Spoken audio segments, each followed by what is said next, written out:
कहानी की शुरुआत में हम हेनरी नाम के एक हद से ज्यादा सीधे आदमी को देखते हैं जो एक टोल टैक्स बूथ पर अपनी नाइट शिफ्ट कर रहा था।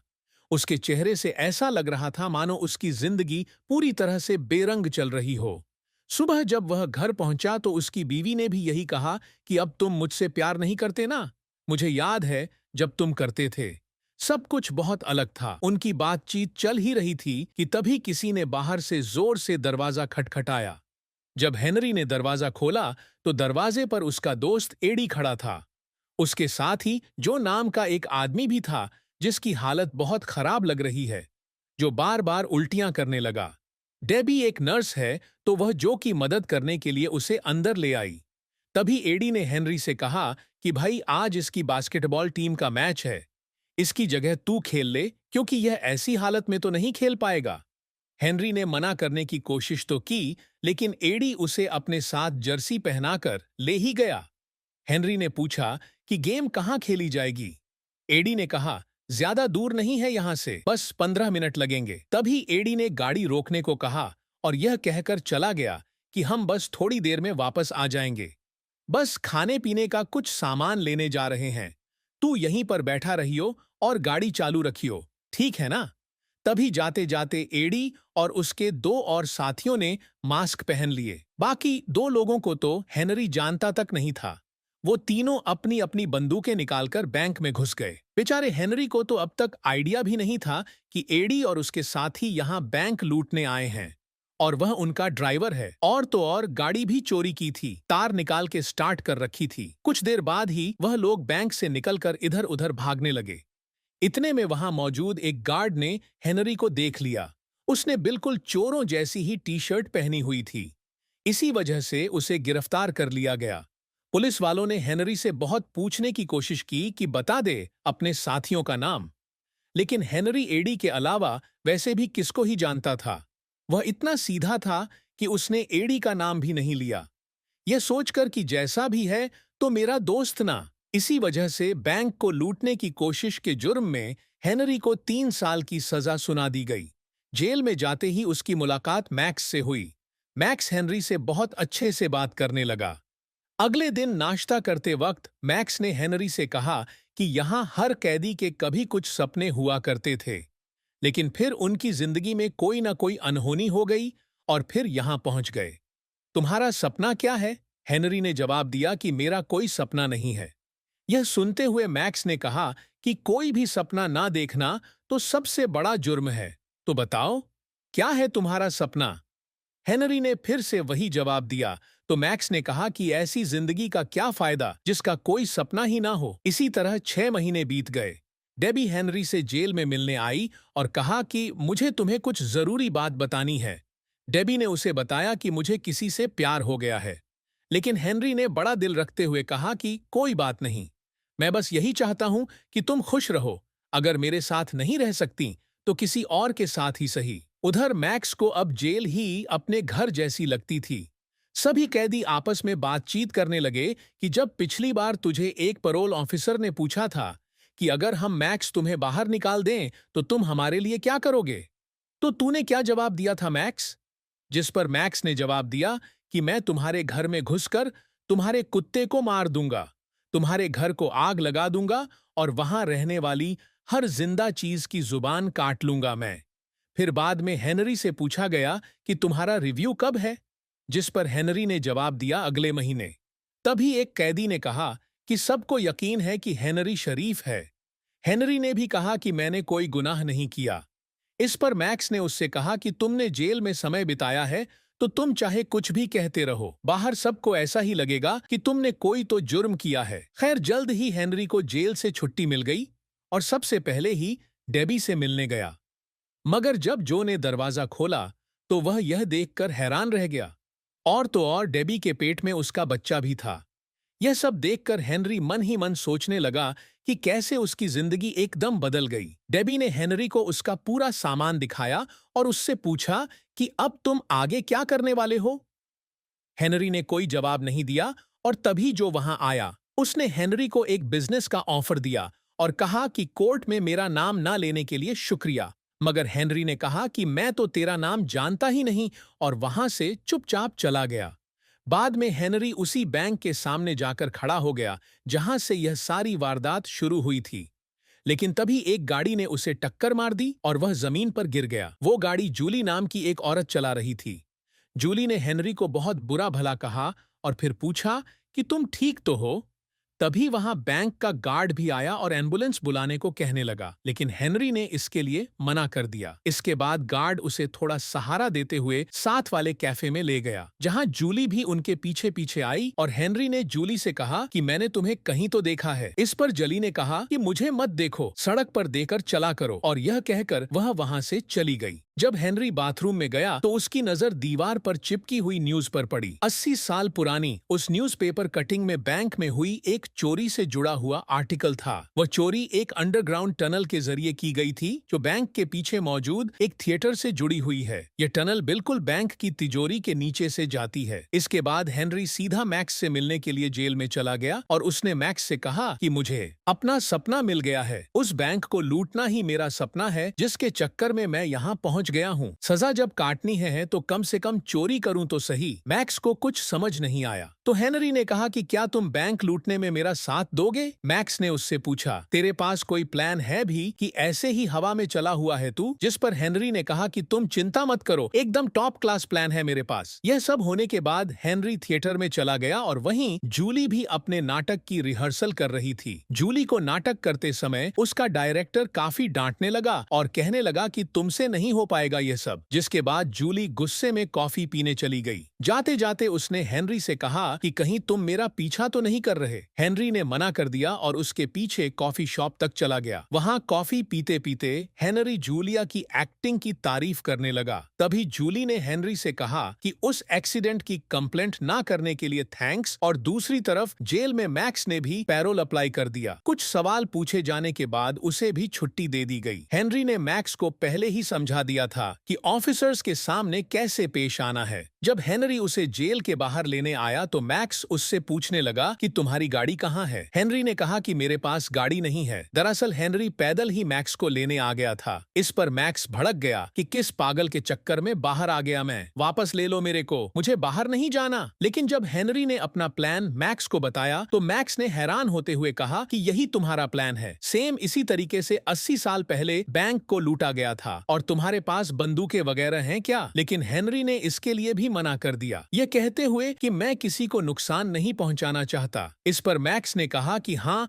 बे मदर टेरेसा बहुत अच्छी बात है, लेकिन पिछली बार जब चोरी हुई उसके बाद यह भी तो हो सकता है कि बैंक वालों ने तिजोरी की लोकेशन बदल दी हो और अब वह उस टनल के ऊपर हो ही ना। इस बात का पता लगाने के लिए उन्हें बैंक जाना होगा। बैंक में जाकर वह वहां के असिस्टेंट मैनेजर से मिले। उन्हें अंदर जाते हुए बैंक के गार्ड ने बहुत ध्यान से देखा। मैक्स ने बैंक के असिस्टेंट मैनेजर से बातचीत करते हुए बड़ी ही चालाकी से यह बात कंफर्म कर ली कि जब से बैंक को बनाया गया है तब से उसकी तिजोरी को कभी भी अपनी जगह से हिलाया नहीं गया। उसने यह सब इतनी चालाकी से किया कि मैनेजर को घंटा शक नहीं हुआ, लेकिन गार्ड की नजर अब भी उनके ऊपर थी। इसके बाद दोनों उस टनल की जांच करने के लिए थिएटर में गए। वहां जूलिया हेनरी को फिर से देखकर हैरान हो गई और इस बार तो मैक्स भी उसके साथ था। लेकिन तभी मैक्स बोल पड़ा कि जब मैं जवान था तो मैंने यहाँ बहुत सारे प्लेस किए हैं। मैं हेनरी को यही दिखाने यहाँ लाया हूँ। आपको कोई ऐतराज तो नहीं अगर मैं थिएटर को अंदर से देख लूं? अंदर जाते हुए जूली ने मैक्स से पूछा कि वो कौन कौन से नाटक यहाँ कर चुके हैं, तो मैक्स ने सीधा शेक्सपियर का नाम ले दिया। फिर मैक्स ने कहा कि मेरी यहाँ बहुत सी यादें हैं तो मैं थिएटर का कोना कोना देखना चाहता हूँ, जिसके लिए मैक्स को परमिशन मिल भी गई। मैक्स के जाते ही जूली ने हेनरी से पूछा कि यह तुम्हारे पिता हैं क्या? जिस पर हेनरी ने जवाब दिया कि नहीं नहीं, अच्छा दोस्त है सिर्फ। दूसरी तरफ थिएटर का एक आदमी मैक्स को थिएटर दिखाते हुए टनल वाले दरवाजे के पास ले गया और मैक्स उसका जायजा लेने लगा। दूसरी तरफ जब जूलिया ने हेनरी से सवाल किया कि तुम क्या करते हो, तो हेनरी ने सीधा सीधा बता दिया कि मैं हाल ही में जेल से छूटा हूँ, अभी तो कुछ नहीं करता। जूलिया चौंक गई। जेल में क्यों थे तुमने कोई मर्डर वगैरह किया होगा ना? जिस पर हेनरी ने कहा कि एक लंबी कहानी है, फिर कभी सुनाऊंगा। जिसके बाद उन्होंने आज शाम को डिनर पर मिलने का प्लान बनाया। घर जाकर मैक्स ने हेनरी को बताया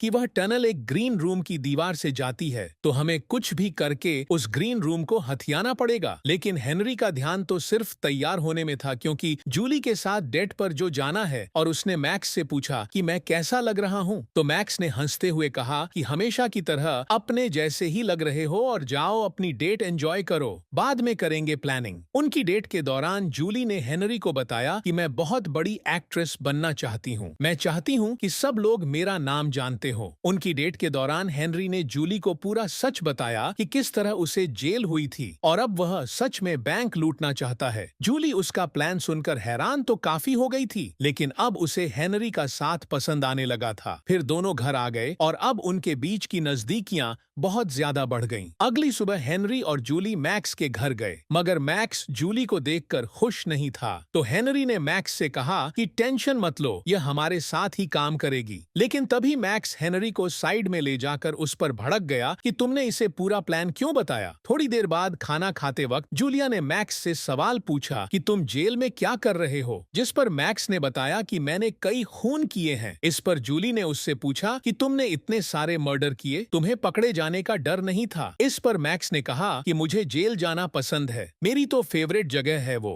थिएटर जाते वक्त जूलिया और हेनरी को आइडिया आया कि क्यों ना हम इस थिएटर में ऑडिशंस रख दें, इससे हम ज्यादा से ज्यादा वक्त यहाँ बिता पाएंगे। लेकिन कुछ देर बाद मैक्स को आइडिया आया कि क्यों ना जिस एक्टर का वो ग्रीन रूम है उसको निकाल के हेनरी को वो रोल दे दिया जाए, फिर हम आराम से खुदाई करते रहेंगे, किसी को कुछ पता नहीं चलेगा। इस पर हेनरी ने कहा कि मुझे एक्टिंग थोड़ा ना आती है, लेकिन मैक्स ने उसे पूरा चढ़ा दिया। अबे शक्ल देख अपनी, नेचुरल एक्टर है तू, इससे बढ़िया कोई नहीं कर पाएगा, और वैसे भी यह तो लीड रोल है। कुछ देर बाद वह एक्टर खुद ब खुद प्ले छोड़कर चला गया, यह कहकर कि उसे बहुत बड़ी पिक्चर में काम मिल गया है। लेकिन असल में तो मैक्स ने उसे बेवकूफ बनाया था। जब यह बात जूली को पता चली तो वह बहुत गुस्सा हो गई। तुम लोग मेरा करियर खराब करके मानोगे क्या? हेनरी ने ऑडिशन दिया और वह सिलेक्ट भी हो गया। अब उन्हें और भी आसानी होगी अपना काम पूरा करने में। मगर उन्हें एक दो दिन में ही एहसास हो गया कि यह टनल का काम दो लोगों के बस की बात नहीं है, और उन्होंने जो को इस काम में शामिल करने का फैसला किया। बहुत समझाने के बाद जो इस काम को करने के लिए तैयार हो गया। लेकिन सुरंग देखते ही जो बोला कि यह सब करने की क्या जरूरत है, तुम सीधा बंदूक लेकर जाओ और चोरी कर लो। इस पर मैक्स ने जवाब दिया कि तेरी तरह बेवकूफों वाली चोरी नहीं करनी हमें। धीरे धीरे काम चलने लगा। इस काम के साथ साथ हेनरी अपने रोल के लिए भी काफी डेडिकेटेड था। हेनरी को अब सिर्फ पैसा नहीं चाहिए था, उसे जिंदगी में कुछ नया करना था। एक रात जब वह अपना काम करके घर जा रहे थे तो उस बैंक वाले गार्ड ने उन्हें रोक लिया जिसने हेनरी को गिरफ्तार किया था। पुलिस वाले ने कहा कि तुम वही हो ना जो बैंक लूटने वालों के साथ था, और अब भी मैंने तुम्हें बैंक के पीछे से कई बार थिएटर जाते हुए देखा है। मैं इस बार कोई गड़बड़ नहीं होने दूंगा। हेनरी ने पुलिस वाले को अपने साथ चलने को कहा और फिर गाड़ी को एक शांत जगह पर ले गया। हेनरी ने उससे पूछा कि तुम चाहते क्या हो? तो फ्रैंक ने बताया कि हर महीने एक बार एक ट्रक हमारे साथी पार्टनर बैंक्स में जाता है, सारी करेंसी को लेकर एक जगह इकट्ठा करता है। इस बैंक की तिजोरी में उस वक्त 100 करोड़ से भी ज्यादा रुपए रखे होते हैं। कोई बेवकूफ ही होगा जो बैंक को किसी और समय लूटने की कोशिश करेगा।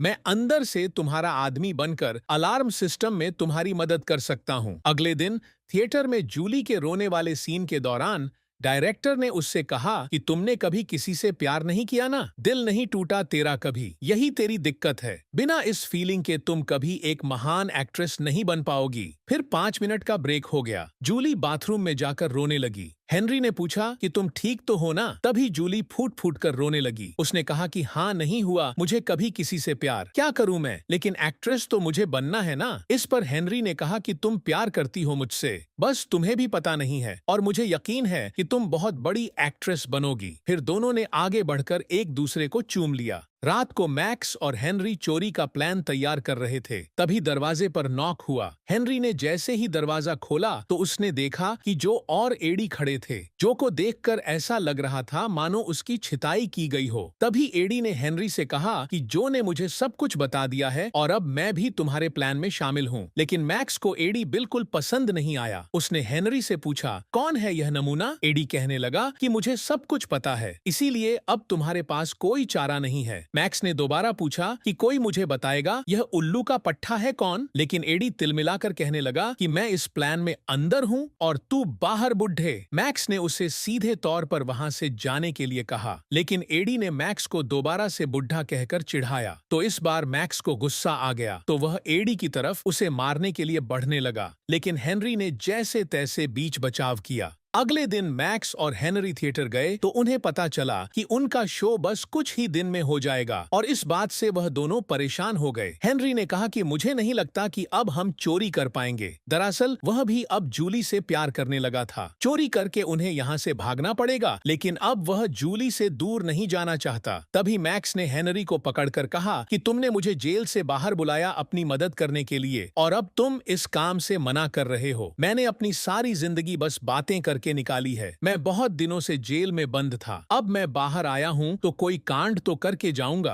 रात के वक्त हेनरी और जूली एक दूसरे से मिले।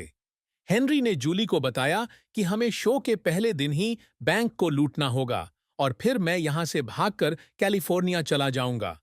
तुम्हें भी हॉलीवुड में काम करना ही है, तुम वहां मिलोगी ना मुझसे? मगर यह सुनते ही जूली का गुस्सा फूट पड़ा। उसने कहा कि अगर जाना ही था तो मुझे प्यार पर यकीन क्यों दिलाया? तुमने सिर्फ थिएटर में घुसने के लिए मेरा इस्तेमाल किया है। कहीं नहीं मिलने वाली मैं तुमसे। मेरी गलती है कि एक चोर से प्यार कर बैठी। देखते ही देखते शो का दिन आ गया और बैंक लूटने का भी। नाटक के डायरेक्टर ने सभी एक्टर्स को कहा कि आज तुम्हारा दिन है, जाओ और अपनी छाप छोड़ दो।